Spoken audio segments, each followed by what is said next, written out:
세상에는 우리가 경험하지 않으면 이해하기 어려운 여러 어려움이 존재합니다. 특히 장애를 갖고 살아가는 사람들의 일상은 우리가 상상하기 힘든 도전과 고난이 가득합니다. 그러나 다행히도 한국 사회는 장애인에 대한 복지가 상당히 발전되어 있습니다. 이는 우리가 서로 배려를 기울이며 공헌하는 사회적 분위기에서 나온 결과일 것입니다. 안녕하세요. 감동뭉클입니다. 우리는 시각을 통해 세상을 경험하고 그 소중한 감각을 당연시하곤 합니다. 그러나 눈이 보이지 않는 사람들은 어떻게 세상을 인식하고 어떤 어려움을 겪을까요? 오늘 사연의 주인공인 영국인 시각장애인 여성은 한국에 방문했다가 여러 가지 가슴 따뜻한 일들을 겪었다고 합니다. 특히 한국인들의 따뜻한 정 때문에 너무나 감동을 하였다고 전했는데요. 오늘의 사연 들려드리도록 하겠습니다. 태외 커뮤니티 레딧에 올라온 실제 사연을 재구성하였습니다. 안녕하세요. 저는 영국에서 태어난 에밀리아라고 합니다. 저는 얼마 전 제일 친한 친구와 한국이라는 나라에 다녀왔습니다. 비록 풍경은 감상할 수 없었지만 한국의 따뜻한 분위기를 온몸으로 느낄 수 있었습니다. 아름다운 한국 풍경을 못 본 이유는 바로 제가 안구전압증후군으로 양쪽 눈을 잃게 되어 시각장애인이 되었기 때문입니다. 안구전압증후군이 생소하실 텐데요. 쉽게 말해서 눈 안에는 액체가 계속해서 생성되고 흐르는데 이 액체의 흐름이 원활하지 않아서 눈 안에 압력이 쌓이게 되는 것입니다. 그래서 시각신경이 손상되어 결국에는 실명까지 되었습니다. 처음 시력을 잃었을 때는 그 현실을 받아들이기는 정말 쉽지 않았습니다. 얼마 동안은 치유가 필요한 극심한 우울증에 빠져 밥도 먹지 않고 부모님과의 대화도 하지 않고 살았습니다. 왜 내게 이런 시련이 오는지 하늘을 원망했습니다. 그러면서 세상을 탓하게 되고 점점 부모님과의 갈등도 심해져 갔습니다. 물론 부모님의 걱정과 마음은 알고 있었지만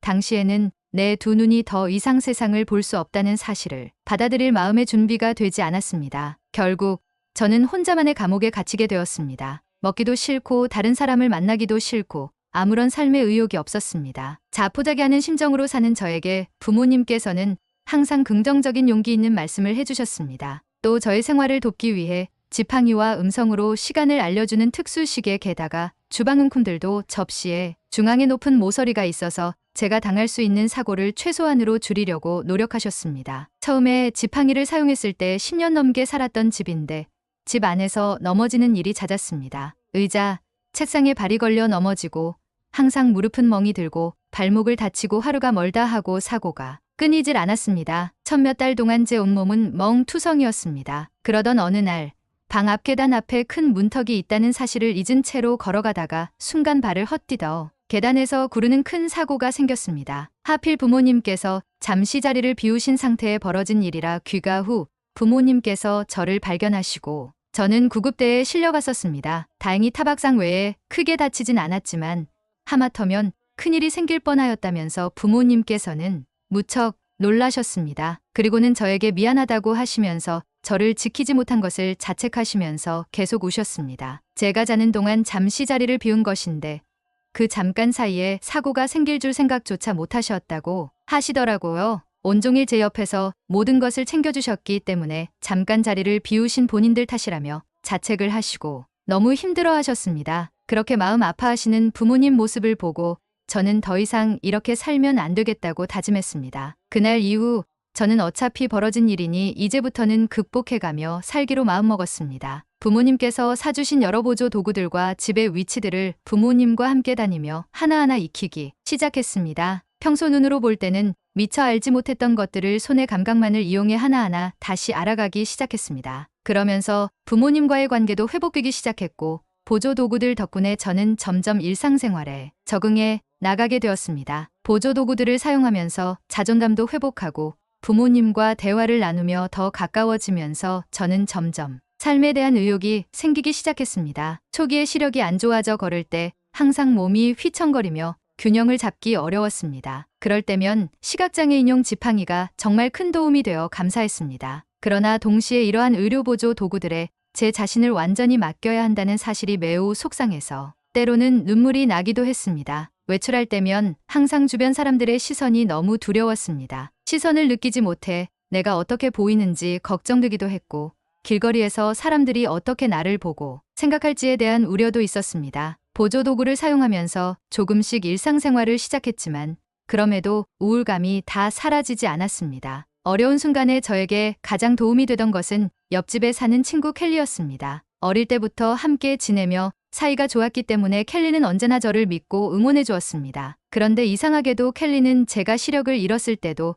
저를 그전과 전혀 다르게 대하지 않았습니다. 예전처럼 똑같이 행동하며 저를 대했습니다. 누구보다 내 편이라고 생각했던 친구인데 제가 눈이 안 보이는 시각장애인이 되었음에도 저에 대해 아무렇지 않아 하니 한때 잠깐 동안은 그 점이 많이 서운했었습니다. 그런데 어느 날 켈리가 저희 어머니와 대화하는 것을 우연히 듣게 되었어요. 켈리는 제가 앞을 볼 수 없다는 사실이 믿기지 않는다며 너무 속상하다고 울고 있었어요. 켈리는 제가 마음 아플까봐 일부러 제 앞에서는 더욱더 아무렇지 않게 대했던 거였어요. 모든 것을 알게 된 이후로 저와 켈리의 관계는 더욱 특별해졌어요. 그렇게 몇 년간의 눈이 안 보이는 일상이 지나고 어느 날 켈리가 갑자기 한국으로 여행을 떠난다는 소식을 들었어요. 켈리의 어머니가 한국인이셔서 많이 놀라지는 않았지만 항상 제 옆에서 함께 지냈던 친구인데 몇 달 동안 없을 거라고 생각하니 너무 슬펐어요. 켈리의 외할머니께서 생신이셔서 큰 잔치를 한다고 했어요. 켈리의 외할머니의 연세가 70세이신데 한국에서는 70세 생일을 축하하는 기념행사를 한다고 했어요. 한국 전통문화 중에 하나인데 어르신들을 존중하고 경의를 표하는 의미가 있다고 켈리의 어머님께서 설명해 주셨어요. 그래서 원래는 켈리의 부모님께서도 잔치 당일 참석하는 것이 당연하지만 켈리의 부모님께서 하시는 사업상의 이유로 켈리가 먼저 떠나고 부모님께서 일주일 후에 가는 일정으로 잡으셨다고 했어요. 그렇게 켈리의 빈자리로 인해 많이 우울해하고 있던 어느 날 켈리가 찾아와서 부모님은 일주일 후에 오시니 저랑 같이 한국으로 함께 여행을 가보자며 말을 꺼냈어요. 가서 맛있는 음식도 먹고 새로운 경험을 해보자고 했어요. 시력을 잃은 이후로 항상 우울한 표정이었던 제게 여행이 도움될 것 같아서 부모님께 부탁해서 특별히 비행기표도 하나 더 준비했다고 했어요. 사실 저는 시력을 잃기 전에는 뭐든 도전하는 것과 새로운 곳으로 여행하는 것을 무척 좋아했거든요. 시력을 잃고 나서는 모든 게 달라지긴 했지만요. 이런 계획을 세운 것도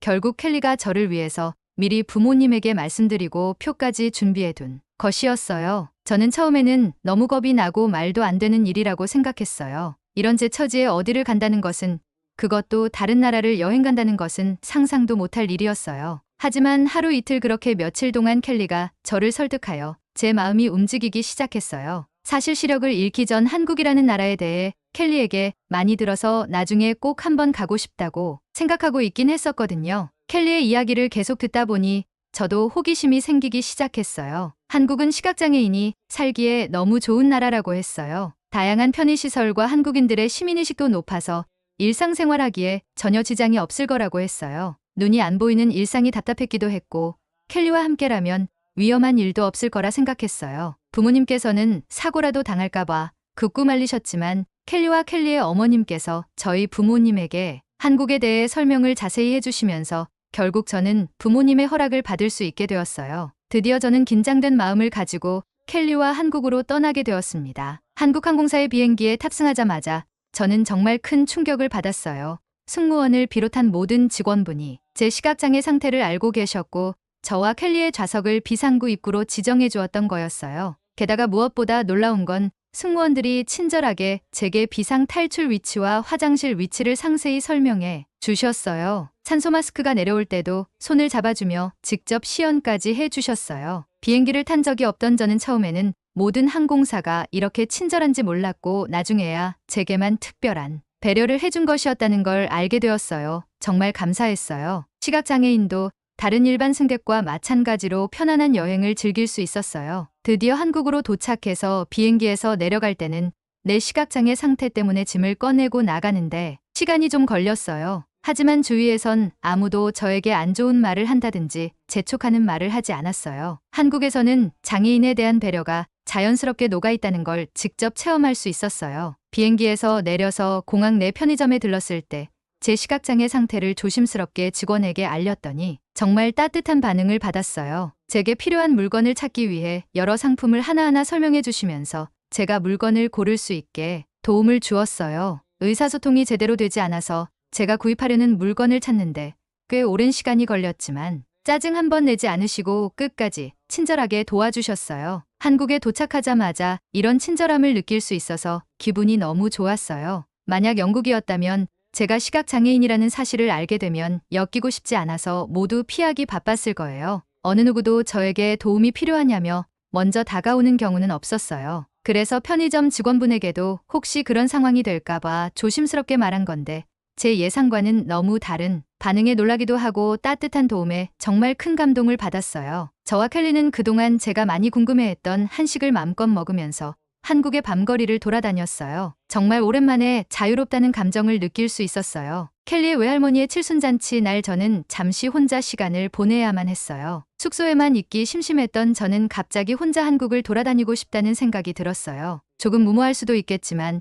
이렇게 자유로운 감정을 너무 오랜만에 느껴봐서 뭐든 할 수 있겠다는 생각이 들었거든요. 지팡이를 짚고 영국에서도 자주 산책을 했었기 때문에 크게 걱정은 없었어요. 며칠 켈리와 같이 다녀보며 이야기 나누면서 알게 되었는데 한국의 도로에는 턱이 거의 없었고 엘리베이터나 에스컬레이터 등 몸이 불편한 사람들을 위한 시설이 정말 훌륭했어요. 켈리와 같이 다니면서 켈리가 말한 그 편리함을 직접 몸으로 느낄 수 있었어요. 대중교통이나 지하철에도 제 현재 위치, 다음 정류장, 이용 가능한 출구 등을 음성으로 안내하는 시스템이 있어서 저와 켈리는 이동 중에도 정보를 쉽게 얻을 수 있었어요. 또 켈리의 말로는 대중교통이나 공공장소에서도 점자 안내판이 많이 설치되어 있다고 하더라고요. 또 시각장애인을 위한 무료 도서관이 있는데 거기에는 점자 도서, 음성 도서 등이 있어서 시각장애인들도 일반인들처럼 편하게 여러 책을 읽을 수 있다고 했어요. 켈리에게 한국의 시각장애인을 위한 다양한 편의 시설을 들으면서 저도 한국에서 살고 싶다는 생각이 머릿속을 떠나지 않았어요.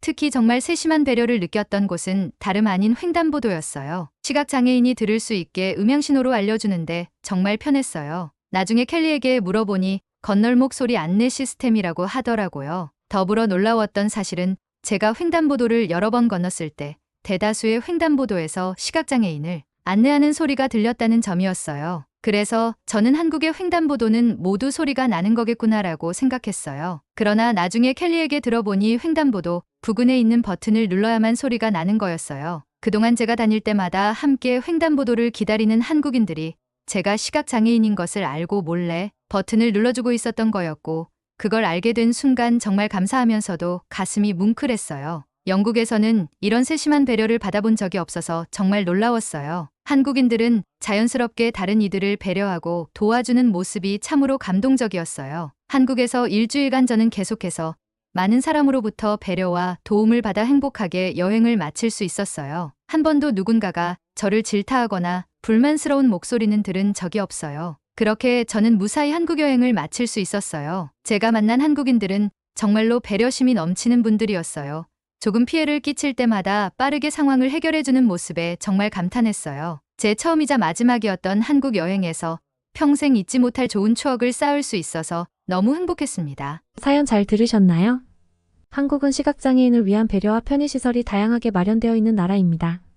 이러한 배려와 시설들은 한국에서 시각장애인들이 더욱 독립적으로 삶을 즐길 수 있도록 돕고 있습니다. 이런 한국의 편의시설과 한국인들의 따뜻한 정을 느끼며 소중한 추억을 만들고 간 에밀리아 씨의 사연이었습니다. 꼭 다시 한국에 오기를 바랄게요. 끝까지 시청해주셔서 진심으로 감사드립니다. 여러분의 진심 어린 댓글은 영상 제작에 큰 힘이 됩니다. 감동뭉클에서는 해외 커뮤니티와 공식 이메일로 제보받은 시청자 여러분의 사연으로 영상을 제작하고 있습니다. 여러분의 감동적이거나 재미있는 사연을 기다리고 있으니 소개해주고 싶은 사연이 있으시면 위 공식 메일로 제보 부탁드립니다. 구독과 좋아요 알림 설정을 누르시고 다음번에 올라오는 새로운 영상 소식도 받아보세요.